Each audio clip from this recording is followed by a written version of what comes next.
Hello, welcome back to my channel. അപ്പോൾ എല്ലാവർക്കും നല്ലൊരു ഡേ വിഷ് ചെയ്യുന്നു കേട്ടോ. അപ്പോൾ ഇന്നലെ നിങ്ങൾ ഈവനിങ് വ്ളോഗിൽ കണ്ടിട്ടുണ്ടാവും, നമ്മൾ ഇന്ന് രാവിലത്തേന് ഇഡ്ഡലിയാണ് റെഡി ആക്കിയിട്ടുണ്ടായിരുന്നത്. ഞാൻ ഇതുവരെ ഇത് പൊക്കി അങ്ങോട്ട് നോക്കിയിട്ടില്ല. എന്നെ ഫോളോ ചെയ്യുന്നവർക്കറിയാം, ഞാൻ മാവ് അരയ്ക്കുന്ന ദിവസം ആദ്യം വന്നിട്ട് നോക്കാം മാവ് പൊന്തിയോ എന്നുള്ളതാണ് കേട്ടോ. പക്ഷെ ഇന്ന് തുണി അലക്കാനും കുറച്ച് കാര്യങ്ങളും പിന്നെ ഈ സ്റ്റാൻഡിൻ്റെ സെറ്റപ്പും ഒക്കെ വെക്കേണ്ടതുകൊണ്ട് ഞാൻ വിചാരിച്ചു അതൊന്ന് ഒതുങ്ങിയിട്ട് അത് ചെയ്യാമെന്ന് വിചാരിച്ചു. ഇപ്പോൾ ഓൾറെഡി 6:30 ആയിട്ടുണ്ട്. ഞാനൊരു 6:15 കഴിഞ്ഞു താഴെ വന്നപ്പോഴത്തേക്കിനും. കാരണം നമ്മൾ ഓൾറെഡി സാമ്പാറൊക്കെ വെച്ചു. എനിക്ക് ഇഡ്ഡലി വെക്കുക, പിള്ളേരുടെ സ്നാക്സ് പാക്ക് ചെയ്യുക എന്നുള്ളൊരു ഡ്യൂട്ടി മാത്രമേ ഉള്ളൂ. ഉച്ചക്കത്തേനും ഉണ്ട്. അപ്പോൾ ഞാൻ വിചാരിച്ചു കുറച്ച് ലേറ്റായിട്ട് വരാം എന്നുള്ളത് വിചാരിച്ചു കേട്ടോ. പിന്നെ ഇന്നലെ പോയി മെഡിസിൻ കഴിച്ചിട്ട് ഭയങ്കര വ്യത്യാസമുണ്ട് കേട്ടോ. ഒരു എന്താ പറയുക, വലിയൊരു ആശ്വാസം കിട്ടിയെന്ന് പറയുന്നതാണ് സത്യം. ഇപ്പോൾ ഇന്നലത്തെ അത്ര സ്ട്രെയിൻ എനിക്ക് ഇപ്പം ഇല്ല. ദൈവമേ, ഇനി വരുത്തല്ലേ. അപ്പോൾ മെഡിസിൻസ് സ്റ്റാർട്ട് ചെയ്തിട്ടുണ്ട്. അതിൻ്റെ ഒരു വ്യത്യാസം എനിക്ക് തോന്നുന്നുണ്ട്. എനിക്ക് ഈ ചുമച്ചിട്ട് വയറൊക്കെ നമുക്ക് കുലുങ്ങിയിട്ട് ഭയങ്കര വേദനയായിരുന്നു. ഒരു രക്ഷയില്ല. ഞാൻ അതൊക്കെ പറഞ്ഞപ്പം എനിക്ക് ഒരു സംഭവം വീട്ടിലൂടെ മരുന്ന് തന്നിട്ടുണ്ട്. അതിൻ്റെതായ വ്യത്യാസമുണ്ട്. കാരണം ഞാനൊരു 1 വീക്കിന് മുകളിലായി ഇതുകൊണ്ട് നടക്കാൻ തുടങ്ങിയിട്ട്. പെട്ടെന്നൊരു സുപ്രഭാതത്തിൽ പൊട്ടിമുളിച്ച് വന്നതല്ല.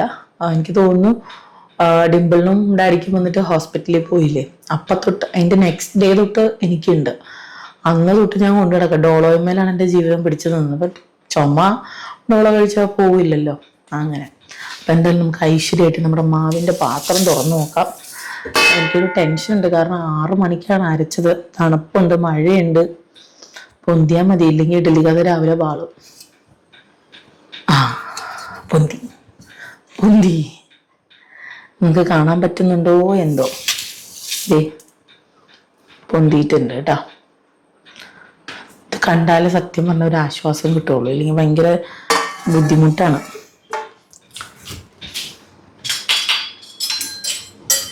നമുക്കിത് നല്ലപോലെ ഒന്ന് ഇളക്കി കൊടുക്കാം കേട്ടോ.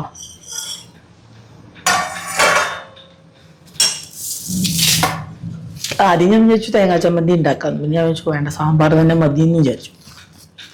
കണ്ട നല്ല ഞാൻ ക്യാമറയിലോട്ട് നോക്കട്ടെ, മാവ് കാണാൻ പറ്റുന്നുണ്ടോന്നും. ഉണ്ട്, ഇപ്പം കാണാൻ പറ്റും. നല്ലപോലെ മിക്സ് ചെയ്ത് കൊടുക്കണം കേട്ടോ. അത് അരച്ച് കഴിയുമ്പോഴായാലും നല്ലപോലെ മിക്സ് ചെയ്ത് കൊടുക്കണം. ഒരു സമയത്ത് എനിക്ക് തോന്നുന്നു ഇങ്ങനെ മാവ് പൊന്തേയില്ലായിരുന്നു. എന്താന്ന് എനിക്കറിയില്ല. ഇപ്പൊ പിന്നെയും വലിയ പ്രശ്നമില്ല. എന്നാലും എൻ്റെ മാവിൻ്റെ ഒരു കണക്കെന്ന് പറയുമ്പോൾ ചാടി പുറത്തു പോകുക എന്നുള്ളതാണ്. അതൊന്നും ഇല്ല. ഇപ്പം തുണി അലക്കാനിട്ടിട്ടുണ്ട്. അപ്പോൾ പിള്ളേരൊക്കെ പോയതിന് ശേഷം വിരിച്ചിട്ടിരിക്കുന്ന മടക്കണം, എന്നിട്ട് ഇത് വിരിക്കണം. ചാക്കോൻ്റെ തുണി മുക്കി വെച്ചിട്ടിട്ട് അതലക്കണം. ഇന്നലേക്കല്ല, തിങ്കളാഴ്ച പോകുമ്പോഴെങ്കിലും അവന് ഇടാൻ പറ്റുള്ളൂ. കാരണം അത് ഉണങ്ങാൻ ഭയങ്കര പാടാണ് കേട്ടോ. മഴ എപ്പോൾ വരുമെന്ന് അറിയില്ലല്ലോ. ഇപ്പോൾ പുറത്തു വിടാൻ പറ്റില്ല വെയിലത്ത്. ഒന്ന് വെയിൽ കണ്ട ഒന്ന് വാട്ടിയെടുക്കാന്ന് വെച്ചാൽ അതും പറ്റില്ല. ഈ സമയത്ത് ഉപ്പുണ്ടോ എന്ന് നോക്കാം. തലേന്ന് ഉപ്പിടും എന്ന് വെച്ചിട്ട് കുറേ വാരിയിട്ടില്ല. കുറവ് തോന്നി ഇടും. ഒരു തുണ്ട് ഉപ്പിൻ്റെ കുറവുണ്ട്.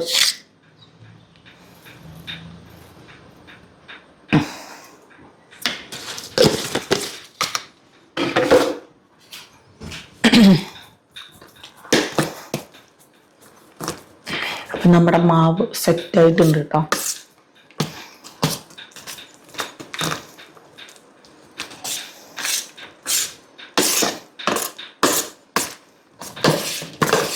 ഇനിയിപ്പോൾ അതൊക്കെ ഇഡ്ഡലി ഉണ്ടാക്കി തുടങ്ങും. അപ്പോൾ പോകാൻ നേരത്തൊരു തിക്കും തിരക്കും ഉണ്ടാവില്ല.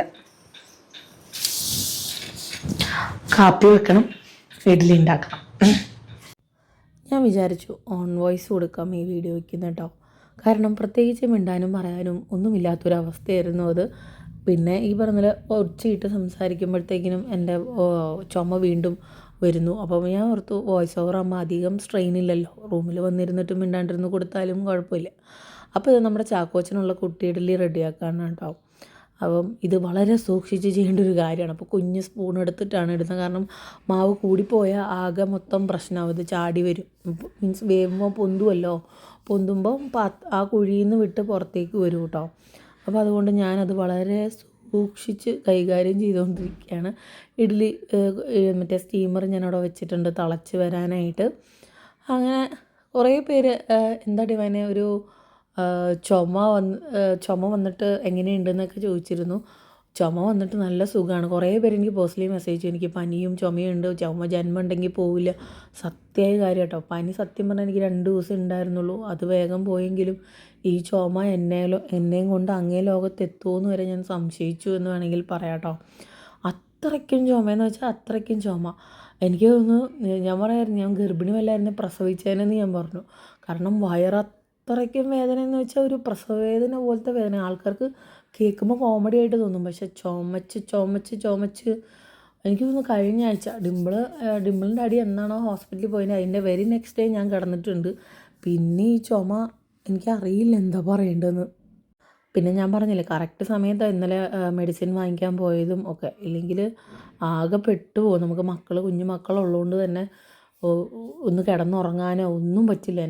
എന്നെ സംബന്ധിച്ച് എനിക്ക് ഉള്ള ഏറ്റവും വലിയ പ്രശ്നം എനിക്കങ്ങനെ എല്ലാം മതിമറന്ന് കിടന്നുറങ്ങാനുള്ളൊരു ഗ്യാപ്പില്ല. ചാക്കോച്ചൻ ചെറുതായതുകൊണ്ട് തന്നെ തോമുനെ നമുക്ക് എങ്ങനെയെങ്കിലുമൊക്കെ ഒതുക്കാം. പക്ഷെ ചാക്കോച്ചനെ അങ്ങനെ ഇങ്ങനെയൊന്നും ഒതുക്കാൻ പറ്റില്ല കേട്ടോ. അങ്ങനെ ഞാൻ ഫസ്റ്റ് സെറ്റ് ഓഫ് ഇഡ്ഡലി വെച്ചിട്ടുണ്ട്. അതിനുശേഷം ഞാൻ തേങ്ങ ചിരണ്ടാമെന്ന് വിചാരിച്ചു കേട്ടോ.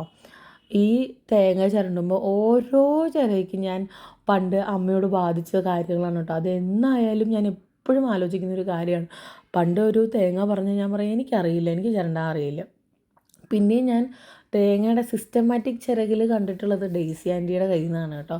ഇങ്ങനെ അരികത്തൂന്ന് തുടങ്ങി വട്ടം എടുത്തി നടുക്ക് പിന്നെയാണ് കേട്ടോ. അമ്മ അങ്ങനെയൊക്കെ തന്നെയാണ് ചിരണ്ടുന്നത്. എന്നാലും എനിക്ക് തേങ്ങ ചിരണ്ടുന്നതിനോട് ഒരു ആരാധന തോന്നിയത് ഡെയ്സി ആൻറ്റിയുടെ തേങ്ങ ചിരണ്ടൽ കണ്ടതിന് ശേഷമാണ് കേട്ടോ.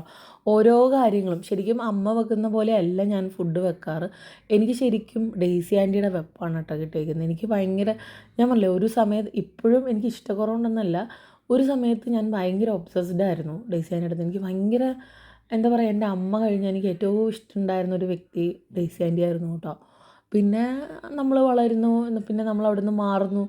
അങ്ങനെ ഒരു ഗ്യാപ്പ് ശരിക്കും ഞങ്ങൾക്കിടയിൽ വന്നെങ്കിലും ഇന്നും വീട്ടിൽ പോയാൽ ഞാൻ എവിടെയാണെങ്കിലും ഒരു നാണവും ഇല്ലാണ്ട് കറിയുണ്ടോ എന്ന് ചോദിക്കുന്നത് ഡെയ്സി ആൻറ്റിയോടായിരിക്കും കേട്ടോ. കാരണം എൻ്റെ മനസ്സിൽ ഒരു വലിയൊരു സ്ഥാനം ഞാൻ കൊടുത്തിട്ടുണ്ട്.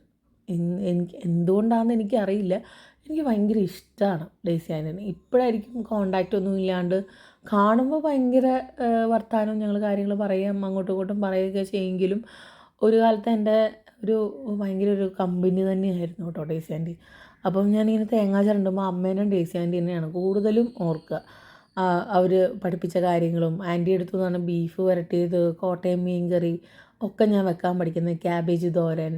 എനിക്കിഷ്ടമാണ് ശരിക്കും. ആൻറ്റിയുടെ ഫുഡ് സൂപ്പറാണ് കേട്ടോ, ഒരു രക്ഷയില്ല. ഇപ്പോൾ പറയുമ്പോൾ തന്നെ എനിക്ക് വായിൽ വെള്ളം വരികയാണ്. ആൻറ്റിയുടെ ഒരു നാരങ്ങാച്ചാറുണ്ട്, സിമ്പിളായിട്ടാണ് വെക്കുന്നത്, പക്ഷേ അതിനൊരു മാസ ടേസ്റ്റാണ് കേട്ടോ. ഞാൻ പറഞ്ഞില്ല കുറച്ച് ദിവസമായിട്ട് എനിക്ക് പല കാര്യങ്ങളും മിസ് ചെയ്യുന്നുണ്ട്.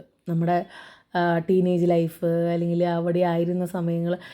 ഞാൻ പറഞ്ഞില്ലേ പല സ്ഥലങ്ങളിൽ താമസിച്ചിട്ടുണ്ട്. എനിക്ക് പല സ്ഥലങ്ങളിലും പല നൊസ്റ്റ് ഫീലുകൾ കീപ്പ് ചെയ്യുന്ന ഒരു വ്യക്തിയാണ് കേട്ടോ ഞാൻ. എനിക്ക് ഒരുപാട് നല്ല മെമ്മറീസ് ഉണ്ട്, അതുപോലെ മോശം മെമ്മറീസ് അതിൽ കൂടുതലുണ്ട്. പക്ഷെ അതെല്ലാം കഴിഞ്ഞ് ഒരു എന്താ പറയുക, ഞാൻ എന്നെ തന്നെ ഒരു സക്സസ്ഫുൾ ലേഡിയായിട്ട് ക്രിയേറ്റ് ചെയ്തെടുക്കുക എന്ന് എനിക്ക് തോന്നി. കാരണം ഇന്നലെ ഞാനൊരു ടോക്കുണ്ട് ഒരു സിംഗിൾ ചൈൽഡിനെ കുറിച്ച് പറയുന്നത്. എനിക്കത് കേട്ടപ്പം ശരിയാണെന്ന് തോന്നി. നമ്മളെ ഒറ്റയ്ക്ക് ജീവിക്കാനും ഒറ്റയ്ക്കിരിക്കാനും അല്ലെങ്കിൽ ഒറ്റപ്പെട്ടിരിക്കാനും ഏത് സാഹചര്യത്തിലും പോരാടി വരാനും ഒക്കെ പഠിച്ചിട്ടുള്ളവരായിരിക്കുമല്ലോ ഒറ്റമക്കൾ, പ്രത്യേകിച്ച് ഒറ്റമക്കൾ. ബാക്കി എല്ലാവരും അങ്ങനെയൊന്നും അല്ലെന്നല്ല, ബട്ട് അവർക്കൊരു പ്രത്യേക ഒരു പവർ ഉണ്ടെന്ന് വിശ്വസിക്കുന്ന ഒരു വ്യക്തിയാണ് ഞാൻ. ഉറപ്പായിട്ടും വിശ്വസിക്കുന്നുണ്ട്. കാരണം എന്നെ ചിലപ്പോൾ നമുക്ക് മാനസികമായിട്ട് തളർന്നു പോകുന്ന നിമിഷങ്ങളിൽ പോലും ഇല്ല ഇതിലൊന്നും കാര്യമില്ല, സന്തോഷമായിട്ട് മുന്നോട്ട് എന്നെൻ്റെ മനസ്സിനോട് എപ്പോഴും പറയാറുണ്ട് കേട്ടോ. അത് മേ ബി എൻ്റെ ആ ഒരു ഒറ്റയ്ക്ക് വളർന്ന അതിൻ്റെ ഒരിതായിരിക്കണം. അപ്പോൾ തേങ്ങ ചിരണ്ടി കഴിഞ്ഞു. കഥ പറഞ്ഞ് വന്നപ്പോഴത്തേനും തേങ്ങ ചിരണ്ടിയിട്ടുണ്ട്. ഞാൻ ആദ്യം തേങ്ങ ചമ്മന്തി ഉണ്ടാക്കണ്ടെന്നാണ് വിചാരിച്ചത്. പിന്നെ ഞാൻ ഓർത്തപ്പം ഡോൺ ചാട്ടിനും ഇഷ്ടമാണ്, മമ്മിക്കും ഇഷ്ടമാണ്, ഡാഡിക്കും ഇഷ്ടമാണ്. പിന്നെ ഉണ്ടാക്കിയേക്കാമെന്ന് വിചാരിച്ചു കേട്ടോ. കുഞ്ഞ് തേങ്ങയായിരുന്നു, അതുകൊണ്ട് തന്നെ അധികം തേങ്ങ ഉണ്ടായിട്ടില്ല.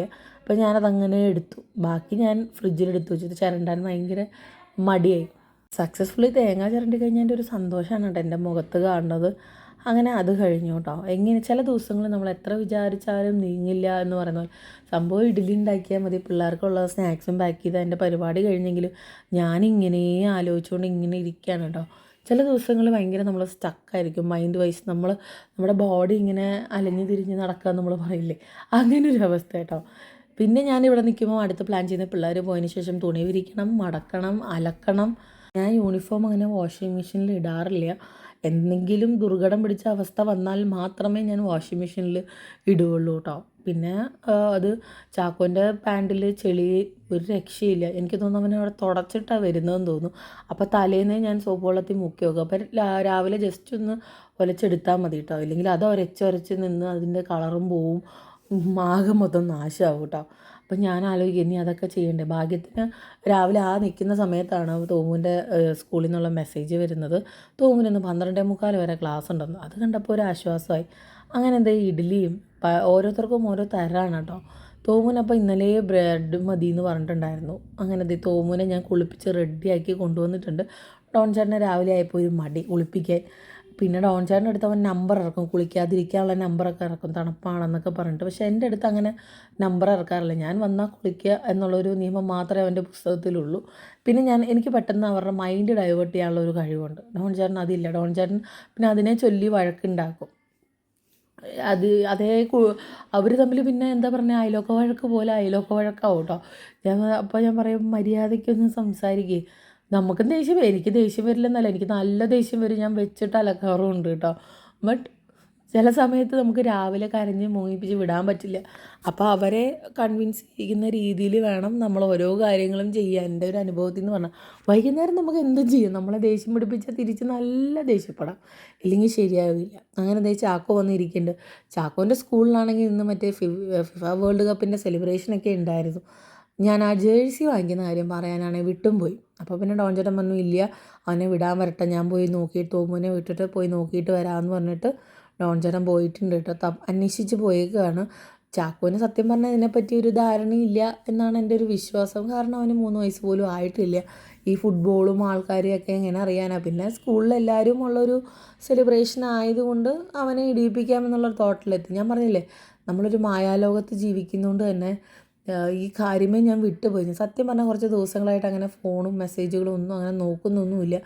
തോമുവിൻ്റെ സ്കൂളിൽ നിന്നാണ് നമുക്ക് എപ്പോഴും അപ്ഡേറ്റഡ് ആയിട്ടിരിക്കേണ്ടത്. എപ്പോഴാണ് എപ്പോൾ സംഭവിക്കുന്നൊന്നും പറയാൻ പറ്റാത്തൊരു അവസ്ഥയിലാണ് അവരുടെ ഷെഡ്യൂൾ പോയിക്കൊണ്ടിരിക്കുന്നത്. അപ്പോൾ അത് മാത്രം ഇങ്ങനെ നോക്കും. പിന്നെ പല ഗ്രൂപ്പുകളും നമുക്ക് ഉള്ളത് കൊണ്ട് തന്നെ നമ്മൾ ബിസിനസ്സിൻ്റെതായ കുറേ ഗ്രൂപ്പുകളും കാര്യങ്ങളൊക്കെ ഉണ്ട്. അപ്പോൾ അതൊക്കെ വരുമ്പോൾ ആകെ മൊത്തം തിക്കും തിരക്കും. അപ്പം എനിക്ക് പല കാര്യങ്ങളും മിസ്സായി പോവാറുണ്ട്. പിന്നെ ഇന്ന് ചാക്കോന് മറ്റേ ആ പ്രൊജക്റ്റ് പോലെ ഉണ്ടായിരുന്നു ഫാമിലി ഫോട്ടോ, അത് ഞാൻ എടുക്കാൻ പറഞ്ഞിട്ടുണ്ടായിരുന്നു. അങ്ങനെ ഡോൺ ചേട്ടൻ എവിടുന്നോ ഒപ്പിച്ചുകൊണ്ട് വന്നിട്ടുണ്ട്. ചാക്കോ ഇത് ഇട്ട വഴിക്ക് പറഞ്ഞു നെയ്മറിൻ്റെയാണ്. ഞാൻ ഞെട്ടിപ്പോയിട്ടോ.